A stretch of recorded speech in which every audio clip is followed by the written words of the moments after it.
I'm Jim Lowe, and welcome to High Country Chronicles Knives and Gear.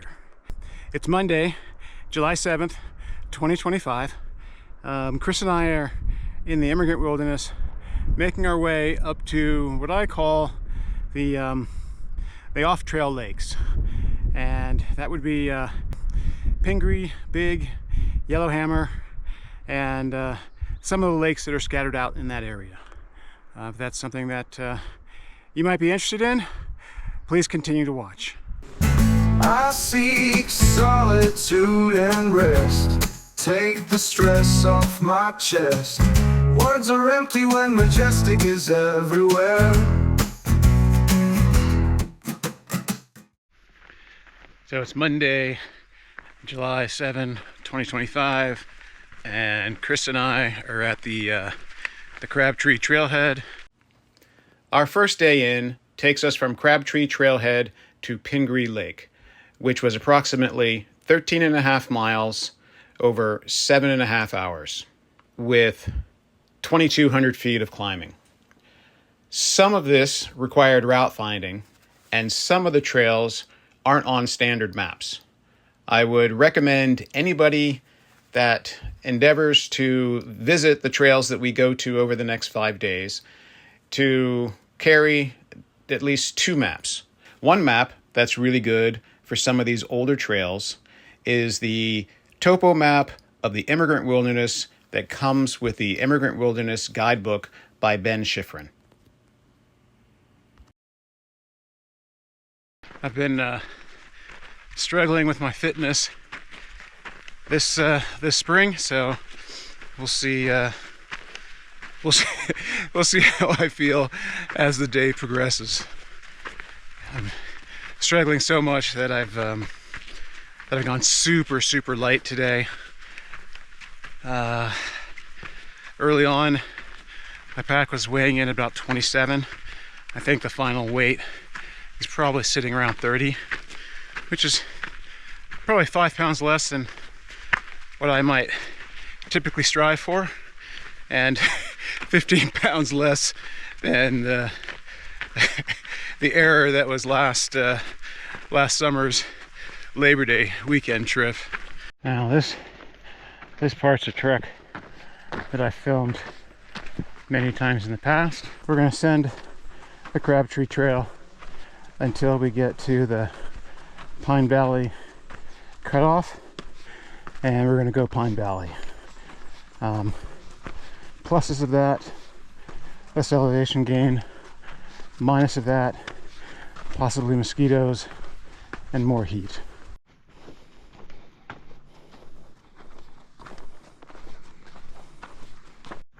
Now, hydration's really going to be a factor today. It's 7 o'clock in the morning, and already it feels like it's probably 75. I'm already starting to feel a little warm. And we're going into the valley, so it is going to be hot. The weather this week, it's supposed to be, well, record temps in the Central Valley again, which no rain forecast, but whenever there's heat in the valley, it means thunderstorms in the mountains. So I'm sure we'll probably get a few thunderstorms in the afternoon. I'm not going to film too much of this portion from the trailhead to the Pine Valley cutoff. I've done it all before many times. I've got several videos on fishing Camp Lake and Bear Lake, and it's all recorded there. Daytime trips, nighttime trips, you name it. Okay, so we're hitting the second ascent from the trailhead. And we're going to make our way up and around, up that way.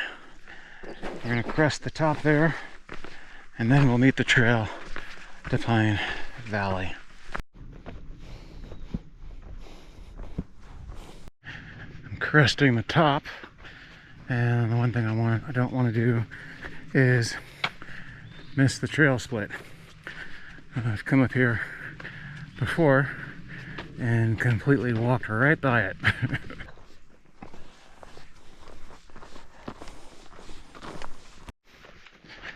Okay, coming into virgin territory for the channel. I've never filmed the descent into Pine Valley. It's pretty sandy down here. It should be pretty warm. But there you go, Pine Valley.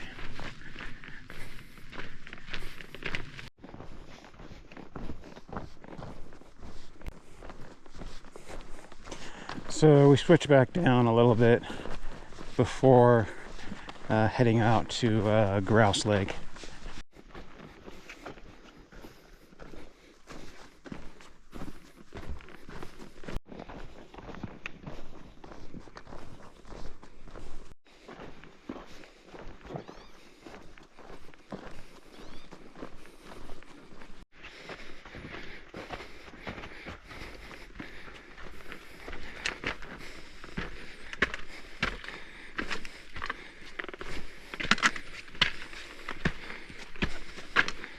Wouldn't be the Emigrant without horse stairs.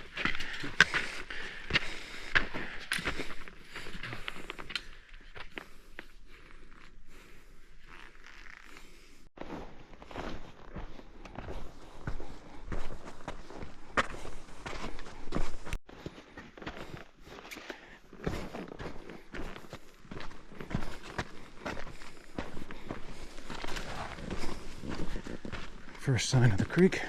Chris sees a fish. I wasn't going to stop too long because of the mosquitoes. First stream crossing, or I guess really technically the second stream crossing. Pretty benign, fish running everywhere.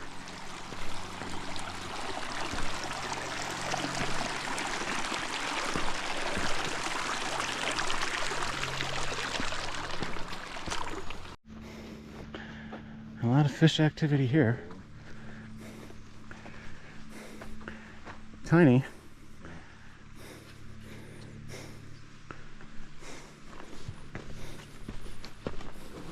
So we're 3.5 miles in. Been hiking for about an hour and a half, and just a few small fish in that creek.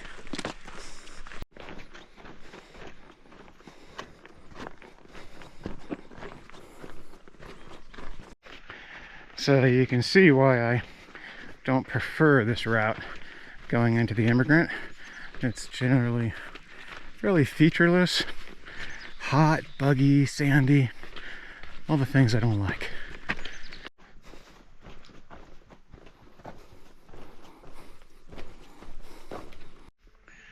So I guess we've made it to Grouse Lake.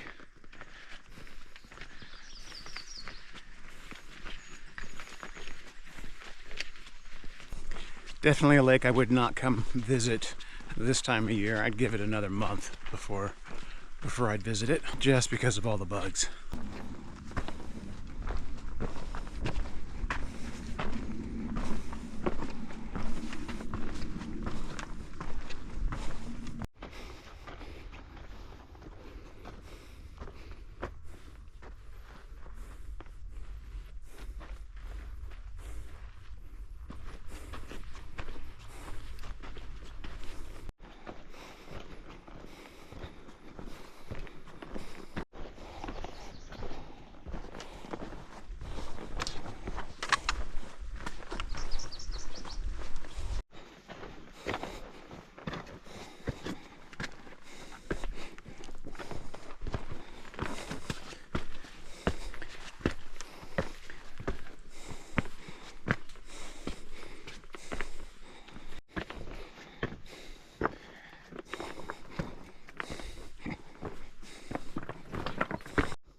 That's where we're going, I'm guessing.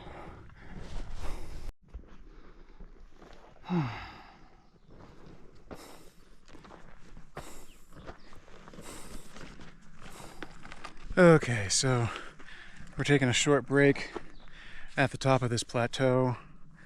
That little stretch was a bit tough, but as I said before, this is the easy way in as compared to going in the high road. The mosquito situation is somewhat bad. It's been worse, but I've got bites all up and down my arm and along my back. Strava's saying almost 6 miles, 2.5 hours to this little plateau, which wouldn't be a bad campsite actually. There's no water that I can see, but it's pretty flat.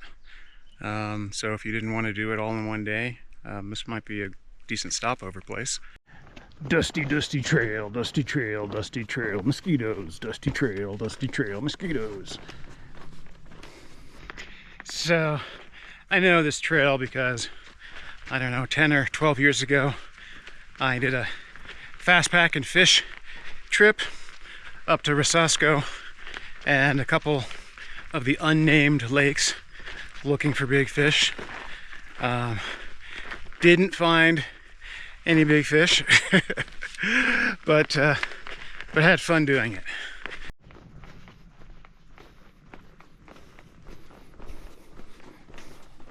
Once we get up and over this bluff, we'll continue through the canyon, eventually making our way to the North Fork of Cherry Creek, and then we'll go south at Cherry Creek for a little bit and then cross over, and from there it's mostly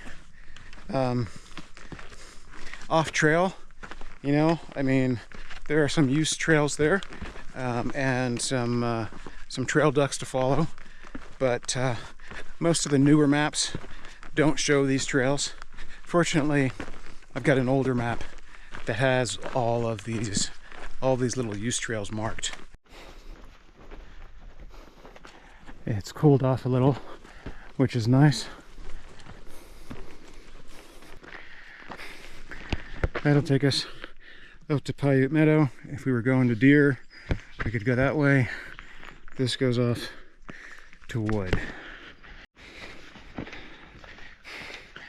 Still trudging through the valley. It's a slow, gradual uphill trudge.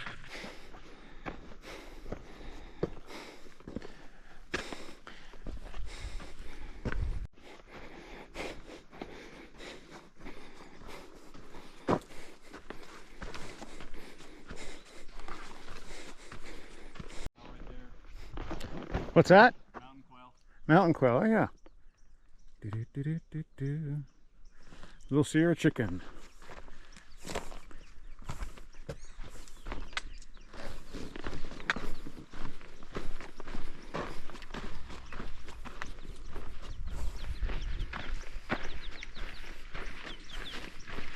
This is pretty.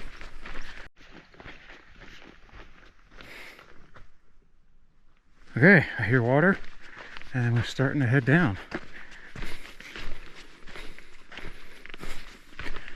Normally we'd be up over there.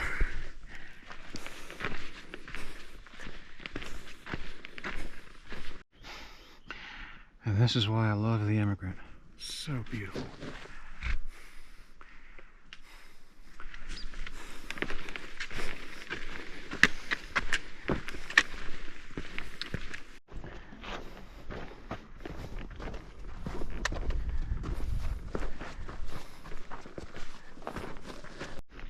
So we just ran into a ranger and his trail crew, or a number of rangers, not quite sure. They were pretty pleasant, just reminding us about the basics, you know, making sure that we camp away from water, that we defecate away from water. If we're not going to pack it out, that we bury it, you know, 6 inches deep, that we don't camp near water, that we don't defecate near water, that we don't defecate in the campsite. I guess he's been saying they've been having a lot of problems with people you know, just going to the bathroom in the campsites. You know, typically when I'm out here, I try to camp at established sites, and yeah, you know, you're gonna dig your cat hole in places where people aren't gonna want to camp, as far away from camp, as far away from water as possible. So those are the basics. He was also mentioning that if we're gonna have a fire, and you know, when I came up here, I saw that there were fire restrictions right now, but he didn't mention that. He just said, look, if you're gonna have a fire, make sure that you put it out. And he didn't say it, but you know, if you're gonna have a fire, you should always try to use an established fire ring. So there you go, basics for the Emigrant. He also asked if we were to pick up permits. Fortunately, we doubled up. I got one and Chris got one. Chris has his on him, and I unfortunately left mine in my car. So we're good. But yeah, you know, it's just one of those things. I knew that if I didn't put it in my pack right straight away, that I'd probably forget it, and I did. Now, one of the things the ranger said was that this area is getting loved to death. And to be perfectly honest, I don't think I like that. You know, because if they start perceiving that there's a problem, then they're going to start instituting a quota system. And you know, right now it's fairly easy to come out here. You know, it's fairly reliable. It's a self-permitting system. You just come in, fill out your permit, tell them where you're going, and head out on the trail. You don't need to plan. You don't need to worry about queuing up at 7 a.m.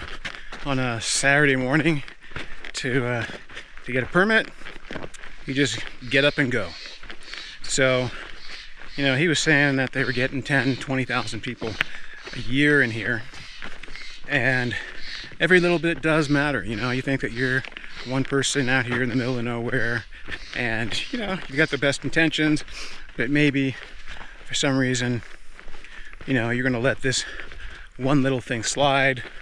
You know, he's basically saying don't do that because it does have an effect, especially on the more impacted areas, you know, like Emigrant and Huckleberry and where we're going. Even though they're off trail, they are fairly popular. So it's something for us to keep in mind. You know, we always backpack that way, but it's just something that I can, you know, that I can help share and remind others about. Okay, we're starting to do a little bushwhacking. The trail cuts up ahead of the main portion of the stream, so we're gonna make our best guess. Now this is the North Fork of Cherry Creek. Chris said he saw some fish earlier. There's got to be a fish there, which we probably spooked.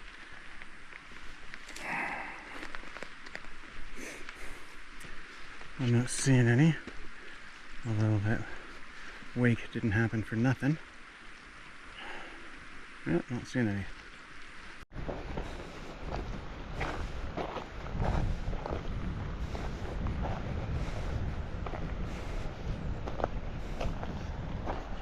So we're following the granite till we get to our crossing spot. There's no real marked trail. It comes and goes.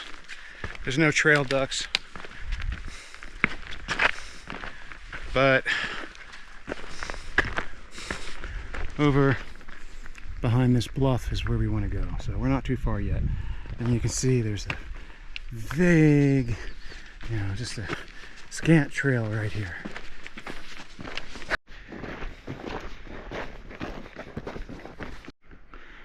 Okay, that's what we're going to be going over.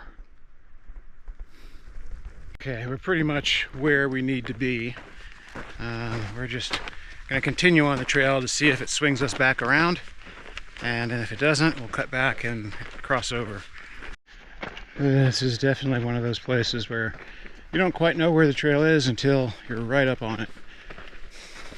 So it's looking like we did go past it. Maybe back where I said. So I think if we just go left, start heading across the stream, and then pick it up on the other side. Probably the way to go. Okay, we're bushwhacking, checking the map, bushwhacking, checking the map. I think Chris's map only shows one trail, but mine actually shows two. One that cuts across stream, and then one that continues to go down. And I think at that large rock, I think that's where we were supposed to cross.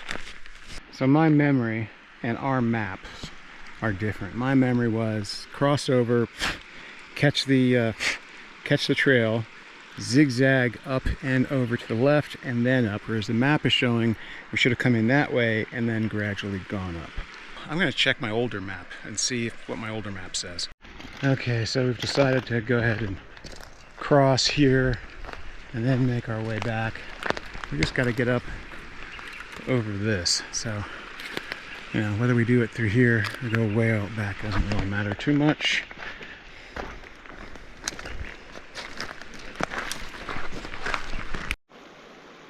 It's a nice little fish. It's not too spooked by us yet. There he goes.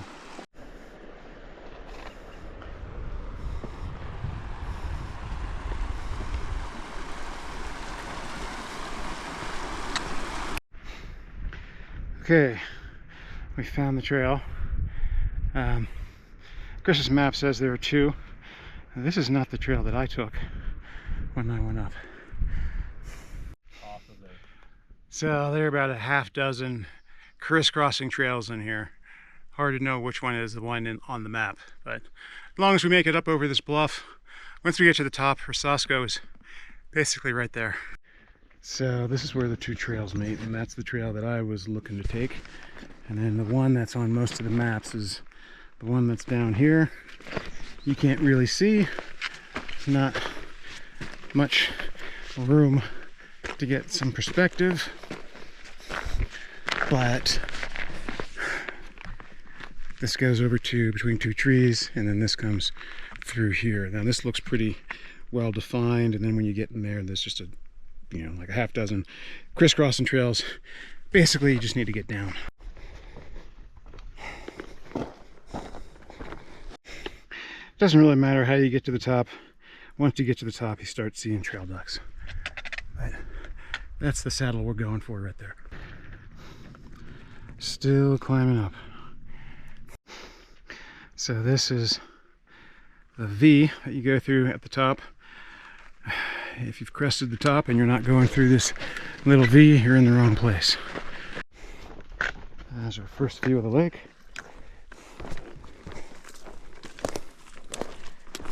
If you find yourself in the right place, once you get over that V, the lake is just literally right there. So we're at Rosasco, stopping for lunch. It's 11 miles to get here. Sunto says 5.5 hours, almost 5.5.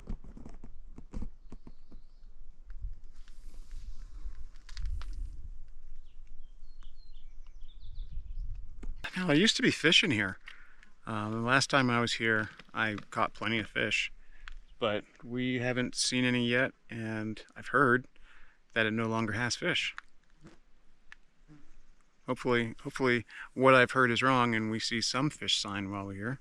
So we have confirmed fish sign. So we haven't caught any fish, but both of us have seen fish jumping. So there are fish still in here. Don't know how many, don't know how big they are, but they're here. Okay, so we're back on the trail, leaving Rosasco, going to Pingree. You know, it's interesting, we've got several different maps. I've got an older map that has a bunch of trails that aren't marked, and we were having a discussion around this route that we would take, and it was on my map, but it wasn't on Chris's map. We got it all worked out. But you can go to Pingree and then go straight south from there to Big, or there's a pack trail that intersects and from Buck Lake that takes you straight into Big. But I really want to fish Pingree, so we're going to go there first.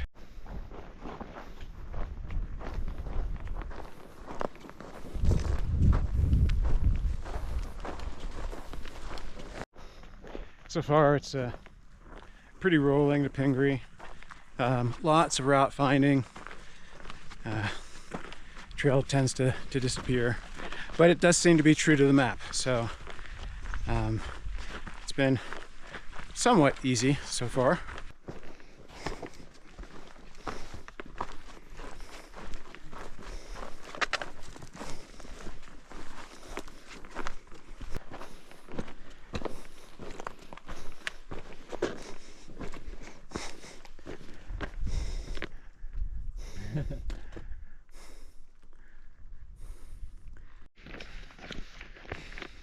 Okay, we've got a saddle to traverse, and then we'll be at Pingree.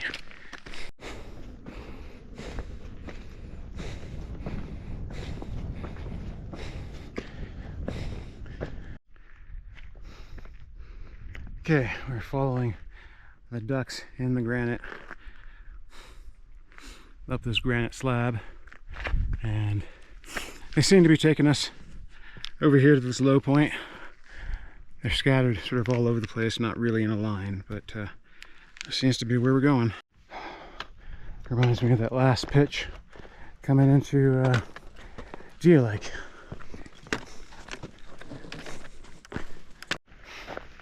Wow, looks like we're here. A lot sooner than I expected, and it's also not what I expected. I expected more granite, not chest-high ferns.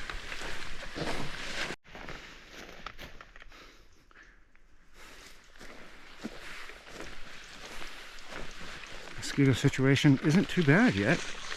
I wonder if the damselflies have been here. We're going to continue around to the more granite side.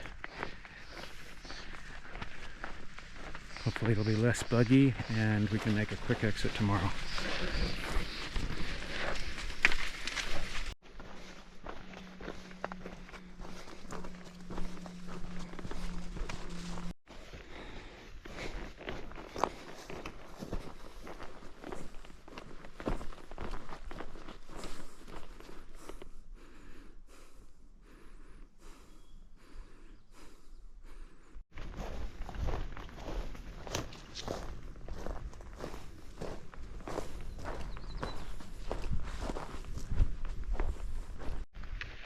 So here's where we decided to camp. We're on the backside of the lake. It's an already occupied or previously occupied campsite. It's got a fire ring. That's Chris's new tent. It's got some nails that I'm taking advantage of there in the trees. Now, while we were filtering water, I noticed that there were tadpoles swimming around, and there aren't any fish on those tadpoles. I also vaguely remember that somebody might have said that Pingree had experienced winter kill a couple years ago and is completely dead, which would make sense if there are tadpoles swimming around unmolested. But we're still going to go and give it a shot. I had mentioned earlier that I was concerned about weight today, so I went as lightweight as possible. So actually what I'm fishing today is a graphite rod. It's a Sage LL 8 feet 1 inch that I made from a kit, and I think I've maybe only fished it once the entire time I've had it. So yeah, we're gonna see how this goes. I've got my my Hardy featherweight on it, and standard Gold Ribs Hare's Ear, and the Immigrant standard this time of year, which is going to be the Calabatus nymph. So we're going to give it a shot, see if we can scare up some fish.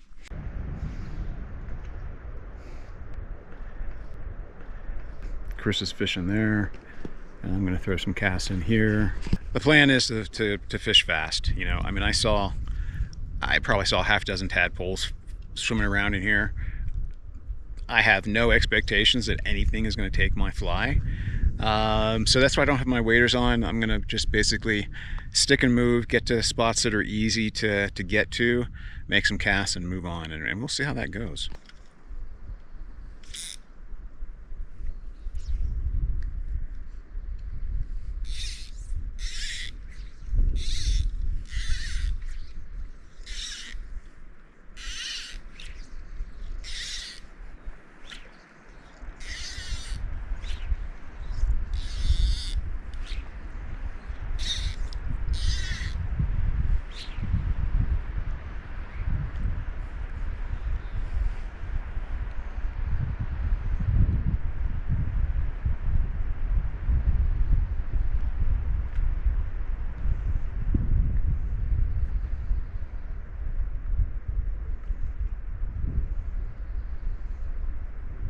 So as I've said, I've seen reports that Pingree suffered winter kill, and I don't know if I can get that in focus, but right there's a tadpole swimming around unmolested. Does not look good for our hero. So seeing that many tadpoles, as I saw earlier, is a good indication that there aren't any fish, at least not any fish in the area that I'm fishing. Now, if the tadpoles were like a recent thing, and maybe the fish haven't caught on that they're there and where they should find them in the lake, but if not, then yeah, no fish. I think swimming tadpoles in a lake is a pretty good indication that it is fishless, but we'll see. Let me rephrase that. Swimming tadpoles unmolested in a lake is a pretty good indication that it's fishless. You know, unless the fish are just gorged on them, and there were so many that you know, that they survived. It's an absolutely beautiful lake, though, and I've always wanted to come here. It's one of those lakes that if you're an immigrant wilderness backpacker, Pingree is one of those lakes that's on your gotta see list. So I'm glad I'm here. I'm glad I get to see it. It is absolutely beautiful. Wish I was here back in the heyday when when it was offering up 15-inch fish, but yeah, I mean, even if I don't see any fish tonight, it was a fun hike up here, and hopefully I'll sleep well. And you know, we've got 4 more days to catch fish, so I'm sure we've got fish in our future. So I'm just going around the likely areas and just making a few casts. I mean, it kind of drops off here. There's a small channel. It drops off right over here. It's deep water here. There's some structure that goes through there. So yeah, it's a likely place to hold fish. So far, nothing. But you know, even when I hear a place is fishless, I still like to come and visit it just to, you know, just to see for myself. I'd heard that Rosasco was fishless, right? And when we were there today, we saw 2 fish, so it's obviously not fishless. Yeah, but this is looking pretty much like it is, because I'm seeing tadpoles everywhere. Look at all the bugs on the water. Not a single rise.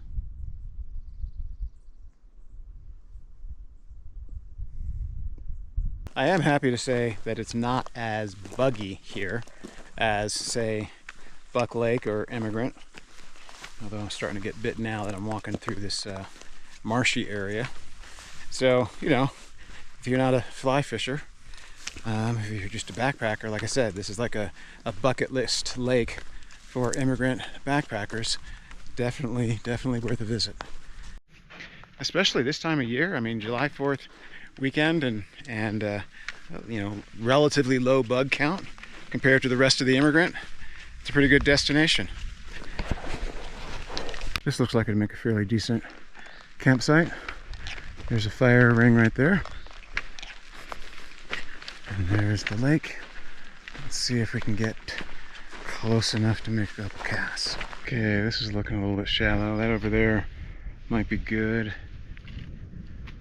And, you know, if there are fish maybe in the mornings that go in there, that looks like that would be good.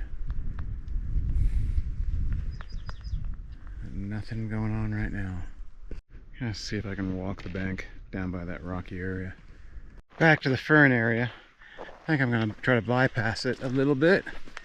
But how crazy is that? Those ferns are up to my chest.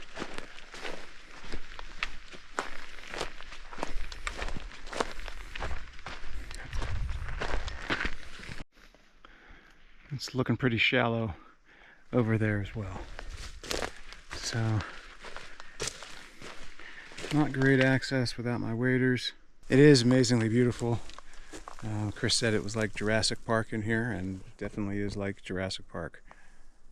But it's about 5 o'clock. I think I'm going to go back and have some dinner and get ready to turn in because I'm tired. So here's where I put my bear canister.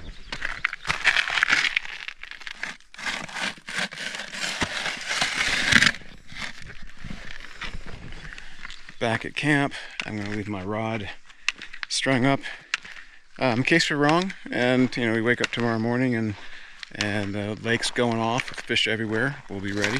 Okay, so I stuffed 6 days of food in the small can, even though we're only going to be here 5 days now. I went light, which means I have a lot of gels and stuff, so not a lot of real food. Roast beef sandwich from Raley's was lunch today, and it's going to be lunch tomorrow. Crackers and cheese and salami for dinner. Dates, protein powder, usual stuff. Green mangoes, dried green mangoes from the Philippines. Those are really good. So yeah, that's what I've got. So I guess this is the end of day one.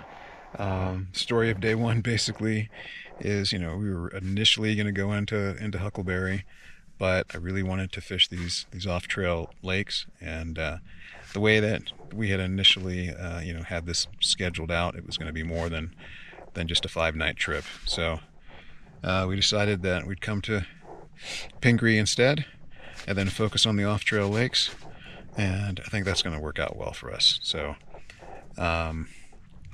yeah, pretty good day today. I'm feeling pretty good. I was struggling a little bit more than I would normally would, especially since I've only got about 30 pounds on my back. But I kind of expected that, and that's why I've gone so light. Doesn't seem to be any fish here. It's somewhere in the back of my head. I kind of remembered that there weren't, but like I say, I always like to see for myself, and this is a place that I've always wanted to check out. So hope you've enjoyed the video, and thank you for coming along. So I mentioned that I tried to go ultralight this trip, and I'm saying ultralight sort of facetiously. I'm not an ultralight guy, but I do have some gear that is in the ultralight class that I tried to bring with me. So, and basically I got rid of all the extra stuff that I would normally bring. I don't have my down jacket because I figured it's supposed to be 80s highs and 50s lows. Don't need my down jacket. Left my extra shirts. I swapped out my cane rod, my bamboo rod. I swapped that out. My cane rod is the same weight as 2 graphite rods, so I brought 2 graphite rods with me. I brought the Sage LL 9-foot 5-weight, and I brought a Sage LL 8-foot 1-inch 4-weight. Knife wise, I brought my dark timber honey badger. Now I did put this on the scale with a bunch of other knives, and for what I'm getting in this knife, this was the better, how do I say this? This outperformed all the other knives in, I guess, utility to weight ratio. And it's going to be perfect. It's a lightweight knife. It's a little bit longer since I'm not taking all of the stuff that I normally take. Like I switched out my first aid kit. I'm not bringing my normal, I don't have my normal backpacking first aid kit. I've got my hiking first aid kit. I've done stuff like that. So having this knife with me, should I need a little bit extra utility, gives me a little extra confidence if something should happen. I've got a new pair of pants on today that I've never worn. I picked these up. Now these are called Simone, and I picked these up in the Philippines when I was there a couple weeks ago, and they're super cool. I mean, they've got zippers everywhere. Every pocket is zippered, which is great. It's got a flat horizontal pocket here, and then down here it's got a vertical pocket here. They're shorts as well, so I can unzip them here. But the cool thing about these shorts, which I didn't even notice when I bought them, is I can unzip them here. Normally you just pull them off your legs. No, I don't have to do that. There's a zipper, so I can unzip this all the way up and leave it open if I'm too hot, or I can just unzip it all the way up, unzip this part, and it just comes off really super easy. So I picked those up in the Philippines. There's a European outdoor brand company, which I can't remember the name of right now, that apparently has invested in the Philippines and has a bunch of stores now. So I guess this is supposed to be their house line. And so far, they're not bad. They've got an integral belt, which I like, which is why I need sheep with straps. And yeah, so starting to ramble a bit now, but oh, another new thing that I've not really talked too much about is I got myself a Garmin. So not only can I now, send my okay messages and my help messages, I can actually text people back home, when I need to, if I need to. Now, the reason I got this really was for the texting feature, not for texting folks back home, but for texting search and rescue should there be an emergency, to be able to communicate with them, what's needed. So yeah, I'm still trying to figure this out, but this is a little handy thing. And one thing I did do is I got rid of their beaner. Their beaner was absolutely lousy. It's supposed to be a self-closing beaner, and their beaner wasn't. And I had it on, and I had strapped it to my pack in my living room. I turned my pack over, and the entire thing fell off. So I'm like, no, I'm not, I'm not doing that. So I've had this on my pack for years, and it's pretty secure. So I went that route. Okay, so I guess I've rambled enough. So I'm gonna hit the sack and catch everybody in the morning. I seek solitude and rest. Take the stress off my chest. Words are empty when majestic is everywhere.